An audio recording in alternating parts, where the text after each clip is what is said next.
In February 2004, a young student named Mark Zuckerberg launched a website from his college dorm room. Just 24 hours later, over 1,000 students had joined. That small project quickly became something much bigger, Facebook. This is the story of how a curious boy with a passion for computers changed the way the world communicates. As you listen, you will also practice your English and learn new words in a fun and easy way. So, like this video, subscribe to our channel, and let's begin this incredible journey together. Mark Zuckerberg was born on May 14, 1984, in White Plains, New York. He grew up in a quiet town with his parents and 3 sisters. His family was kind, supportive, and loved learning. From a young age, Mark was different. While other kids played outside, he spent hours on the computer. He didn't just play games, he wanted to understand how the computer worked. His father, Edward, was a dentist. His mother, Karen, was a psychiatrist. They noticed Mark's interest in technology and gave him all the support he needed. When Mark was 10 years old, his father taught him how to write simple computer code. Soon, Mark was making his own games and programs. By the age of 12, he had created a messaging program called ZuckNet. It allowed people in the house and his father's dental office to send messages to each other. It was like an early version of email or chat. Mark loved reading books, especially about science and computers. He also enjoyed solving problems and learning new things. He wasn't just smart, he was curious and focused. At school, he did well in many subjects, especially math and science. But he was also good at learning languages. He studied Latin and even won prizes in classical studies. Mark's parents saw his potential. They hired a private tutor to help him learn more about computer programming. Every week, the tutor visited their home. After a few months, the tutor said, "I think there's nothing more I can teach him." Even though Mark was very talented, he didn't act like a genius. He was quiet, friendly, and liked to joke with his friends. He was also interested in art and enjoyed drawing and painting. As he grew older, Mark started to dream about building something big, something that could help people connect in new ways. But at that time, he didn't know what it would be. What he knew was simple: he loved computers, and he wanted to create. Mark continued to learn more about computers every day. By the time he was a teenager, he could build programs that amazed even adults. At 14 years old, he created a game for his friends to play. He also made a music player that could learn what kind of songs people liked. It used simple artificial intelligence. He called it Synapse. Mark's program was so good that big companies like Microsoft and AOL showed interest. They wanted to buy it. Some companies even offered Mark a job, while he was still in high school. But Mark said no. He didn't want to sell Synapse. He didn't want a job yet. He wanted to learn more. He wanted to build something even bigger. Mark went to a special school called Phillips Exeter Academy. It was one of the best schools in the country. There, He continued working on new projects and learning about computer science. He also joined the fencing team and did very well in competitions. At school, Marck became known as the computer genius. Teachers and students respected him.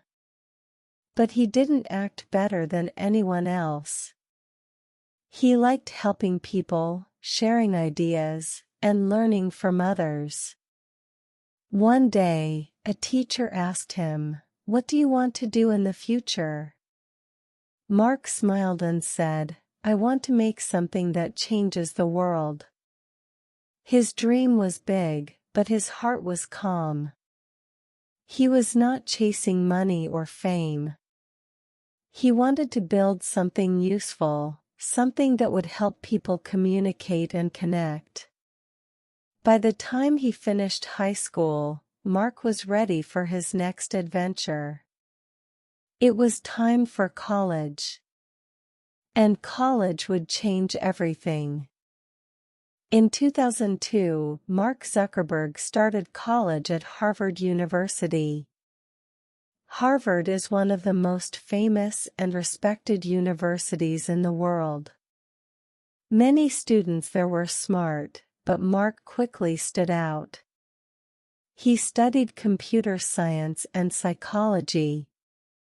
He chose these two subjects because he was interested in both technology and people, and how they connect. Mark lived in a student dorm with his roommate, Dustin Moskovitz. They became good friends and often talked about ideas and projects. Mark was quiet, but his mind was always working. He liked to sit at his computer for hours, building programs just for fun. One of his first popular creations at Harvard was a website called CourseMatch. It helped students choose classes and find people with similar interests. Students liked it because it was simple and useful. But Mark wanted to do more. One night, he created a site called FaceMash. He used photos from student ID pictures and let users vote on which face was more attractive. The site got thousands of visits in just a few hours, and then the university shut it down. They said it broke the rules. Mark got into trouble, but he didn't stop creating. The incident gave him a new idea. What if there was a site where students could create a profile, share photos, and connect with others at school? At that time, there was no easy way for students to connect online. There was no social media like we have today. Mark saw the opportunity. He started writing the code for a new website, one where people could share information, become friends, and stay connected. It was the beginning of something big. Mark didn't know it yet, but he was about to change the internet forever. In early 2004, Mark Zuckerberg finished building his new website. He called it the Facebook. The site was simple. Students could create a profile, share photos, write a few facts about themselves, and add friends. To join, you needed a Harvard email address. That made it private and special. Mark launched the website on February 4, 2004. In just one day, over 1,000 students signed up. People at Harvard loved it. They said, "This is fun, and finally, we can connect online." Soon, students were checking the site every day. They wanted to see who added them as a friend, who liked their photo, or who posted something new. Mark's roommates helped him manage the site. Dustin Moskovitz worked on the code. Chris Hughes helped with ideas. Together, they updated the website and made it better. After a few weeks, they decided to open Facebook to more schools. First came Yale and Columbia. Then Stanford and other top universities. Students were excited. Facebook was growing fast. Mark stopped going to many of his classes. He spent all his time working on the website. His dorm room became an office. Pizza boxes, empty cups, and computer wires were everywhere. But Mark was focused. He knew he had something special. In the spring, a business student named Eduardo Saverin became the first person to invest money in Facebook. He helped pay for servers and other tools. He also became the company's first business manager. Soon, Facebook had thousands of users across many schools. The team was small, but their dream was big. They wanted to connect the whole world. Mark made a big decision. He would leave Harvard and move to California to work on Facebook full-time. He didn't know what the future would bring. But he believed in the power of his idea. After leaving Harvard, Mark Zuckerberg and his team moved to Palo Alto, California. This place was home to many new technology companies. It was the perfect place to grow Facebook. They rented a small house and turned it into an office. The team worked all day, and sometimes all night. They ate fast food, drank coffee, and wrote computer code nonstop.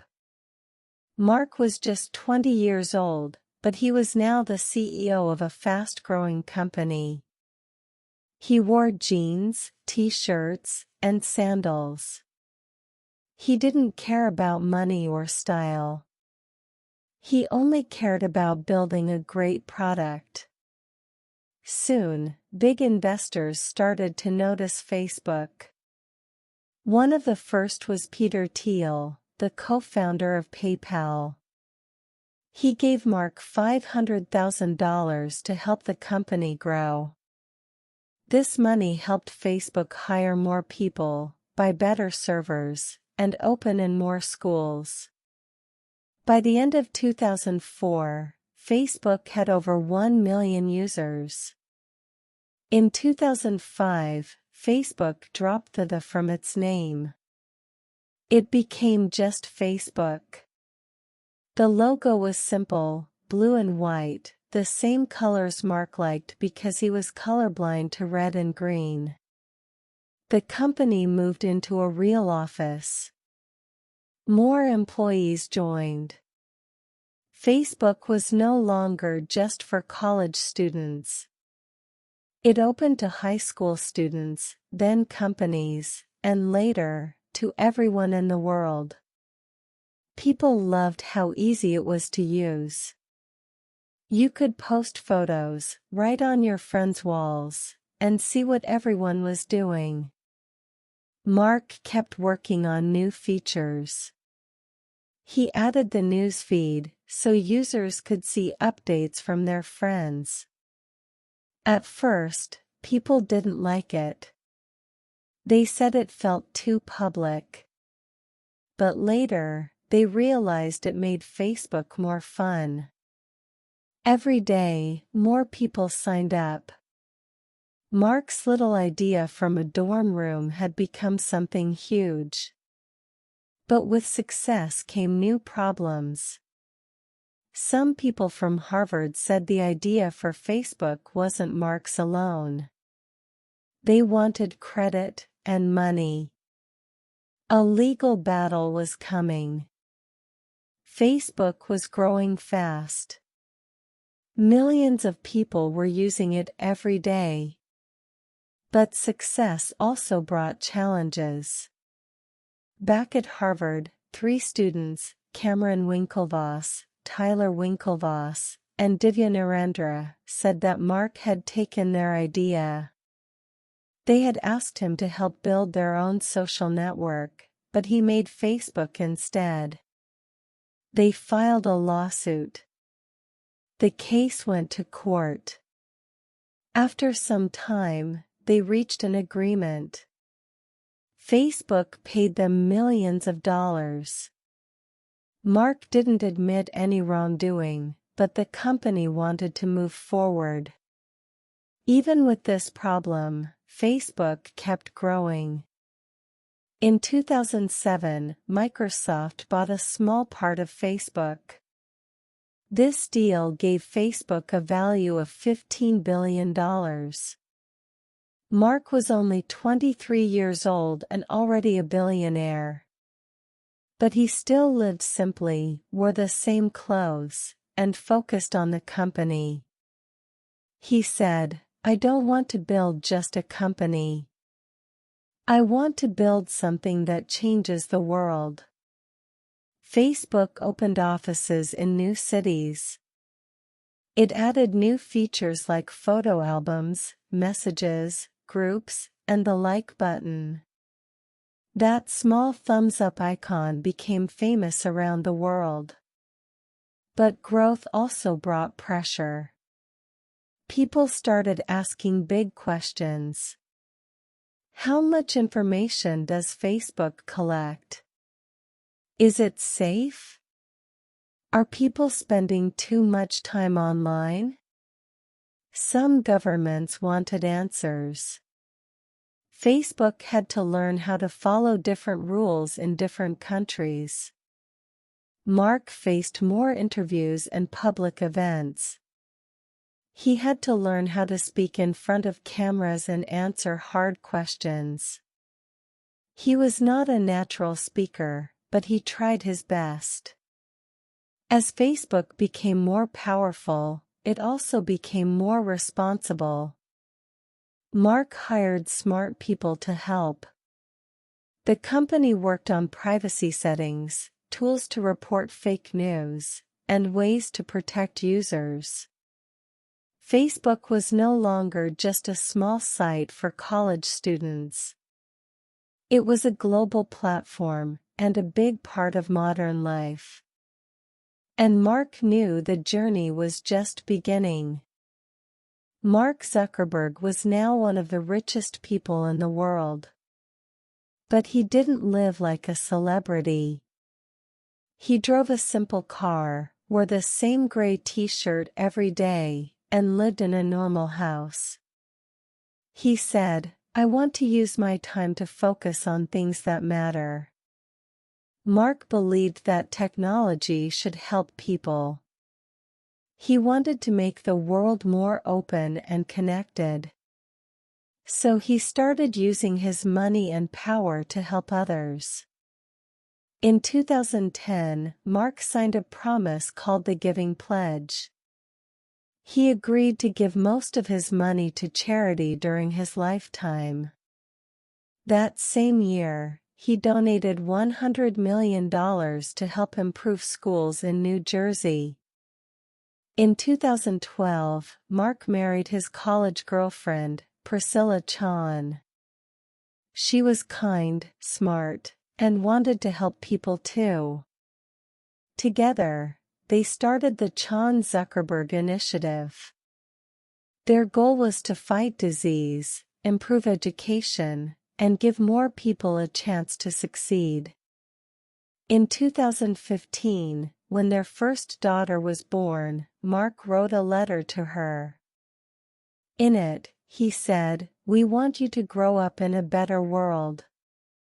He also promised to donate 99% of their Facebook shares, worth billions of dollars, to help that dream come true. Marck also created a project called Internet.org. Its goal was to bring free internet to people in poor areas of the world. He believed that access to information could help people learn, grow, and create a better life. But not everyone agreed. Some said Facebook was becoming too powerful. Others were worried about privacy, politics, and misinformation online.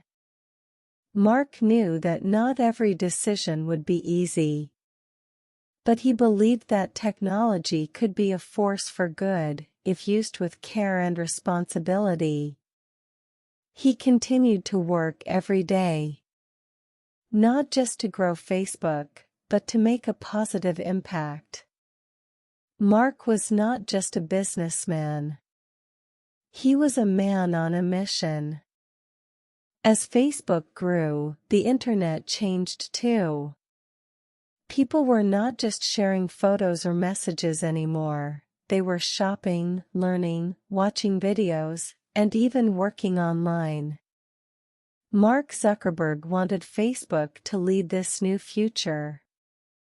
In 2021, he made a big announcement. Facebook would become a new kind of company, focused on something called the metaverse. The metaverse is a virtual world. In this world, people can meet, talk, play, and work using digital avatars. You can wear special glasses and feel like you are inside another place, even if you're sitting at home. Mark believed that the metaverse was the next step in human connection. He changed the company's name from Facebook to Meta. Facebook, Instagram, WhatsApp, and other apps became part of this new company. Some people were excited. Others were unsure. Building the metaverse was not easy. It needed new technology, better internet, and time. But Mark was patient. He had a long-term vision. He also focused on artificial intelligence, AI, virtual reality, VR, and augmented reality, AR. These tools could help doctors, teachers, and artists do amazing things. Even with big dreams, Mark still faced problems. Some people said Meta was too big. Others worried about online safety and privacy. Governments asked more questions. News reporters wrote strong stories. But Mark didn't stop. He continued to speak about freedom, connection, and innovation. He said, "The future will be built by people who believe it can be better." At the same time, he kept working on his mission with Priscilla, giving money to science, helping students, and supporting health projects. Mark was still young, but he had already changed the way people live, work, and talk to each other. He showed that a simple idea, born in a college dorm, could reach the entire planet. And maybe, just maybe, the best was yet to come. Mark Zuckerberg's story is not just about computers or business. It's a story about a young boy who loved to learn. A teenager who followed his passion. A student who had one idea and turned it into something that changed the world. He showed that age doesn't matter. What matters is curiosity, hard work, and the courage to try. He made mistakes. He faced problems. But he never gave up. Mark believes that technology can bring people together. His goal is not only to build products, but to create progress. His work helps families stay in touch, students find answers, and people share their voices. Now, think about yourself. What do you love to do? What idea lives inside your mind? Maybe you also want to create something new. Maybe you want to help others. Or maybe you want to change your life through education, learning, and growth. You don't need to be rich. You don't need to be famous. You just need to start. Even small steps can lead to big things. Mark Zuckerberg is not only a tech leader, but also a visionary and a writer. He has shared his thoughts in interviews, speeches, and books. You can read more about his journey through books available on Amazon. Check the link in the description or the first pinned comment to get your copy. Choose a printed book or a Kindle version, and continue learning English while discovering more about his life. By using our link, you support this channel and help us create more stories for you. Thank you for your support. If this story inspired you, like this video and comment below. Backhand index pointing right. What part of Mark's story did you enjoy the most? Let's share ideas and dreams together. And don't forget, subscribe to our channel to learn English through amazing stories, every week. Do you want to improve your English 20x faster? Whether it's grammar, conversation, or fluency, we have the perfect material for you. Click the link in the description or the first pinned comment and take your English to the next level.